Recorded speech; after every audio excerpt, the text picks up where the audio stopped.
ക്കാരുടെ ഒരു പ്രത്യേകത എന്താണെന്ന് വെച്ചിട്ടുണ്ടെങ്കിൽ ഏതൊരു നല്ല കാര്യം എടുക്കുമ്പോഴും അതിനെ സപ്പോർട്ട് ചെയ്യാനായിട്ട് ഞങ്ങളുടെ സ്വരാജ് റൗണ്ടും അതുപോലെ തന്നെ തേക്കിൻകാട് മൈതാനിയും അടിപൊളിയായിട്ടാണ് നമുക്ക് സപ്പോർട്ട് ചെയ്യാനായിട്ട് നിൽക്കുക. അപ്പോൾ ഞാൻ ഇന്നൊരു തീരുമാനം എടുത്തതെന്ന് വെച്ചിട്ടുണ്ടെങ്കിൽ ഇന്ന് മുതൽ ഒരു എക്സസൈസ് ചെയ്യാമെന്ന് വിചാരിച്ചു. അങ്ങനെ ഞങ്ങൾ തേക്കിൻകാട് മൈതാനിയിൽ എക്സസൈസ് ചെയ്ത് കഴിഞ്ഞതിന് ശേഷം നല്ലൊരു ഹെൽത്തി മോർണിംഗ് ബ്രേക്ക്ഫാസ്റ്റ് എടുക്കാനായിട്ട് ഞാൻ എൻ്റെ ന്യൂട്രീഷൻ സെൻറ്ററിലേക്ക് വന്നിരിക്കുകയാണ്. ഞാൻ എൻ്റെ സ്വന്തം ന്യൂട്രീഷൻ സെൻറ്ററിൽ വന്നിരിക്കുകയാണ്. തന്നെ അവിടെ വരുമ്പോൾ എല്ലാ ദിവസവും വെയിറ്റ് ഒക്കെ ചെക്ക് ചെയ്യും. അപ്പോൾ ഇന്നത്തെ എൻ്റെ വെയിറ്റ് 54.75 അപ്പോൾ നമ്മളുടെ ഗ്രൂപ്പിൽ തന്നെ ഏറ്റവും കൂടുതൽ ഒരു 5 ദിവസത്തിനുള്ളിൽ വെയിറ്റ് കുറച്ചിട്ട് ആൾക്ക് ഗിഫ്റ്റ് നമ്മൾ പ്രൊവൈഡ് ചെയ്തിട്ടുണ്ട്.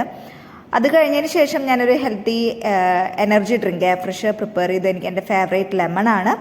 അങ്ങനെ ഞാൻ എയർ ഫ്രഷ് നല്ല ചൂട്ടോടുകൂടി ഗുപ്തന് ചായ ഊതി കുടിക്കുന്ന പോലെ തന്നെ എനിക്കും എയർ ഫ്രഷ് ഊതി കുടിക്കാനാണ് ഇഷ്ടം. അതിൻ്റെ ഇടയിൽ ഓരോരുത്തരും വന്ന് അവരുടെ വെയിറ്റ് ഒക്കെ ചെക്ക് ചെയ്യുന്നുണ്ട്. ഒരു 10 days മാരത്തോണാണ് നമ്മുടെ സെൻറ്ററിൽ ഇപ്പോൾ നടന്നുകൊണ്ടിരിക്കുന്നത്. ഓക്കെ, അപ്പോൾ ഇനി നമ്മുടെ ബ്രേക്ക്ഫാസ്റ്റ് ടൈം. വേൾഡിലെ തന്നെ നമ്പർ 1 ന്യൂട്രീഷൻ ബ്രേക്ക്ഫാസ്റ്റ് ആണ് ഞാൻ എടുക്കുന്നത്. സൂപ്പർ, അടിപൊളി.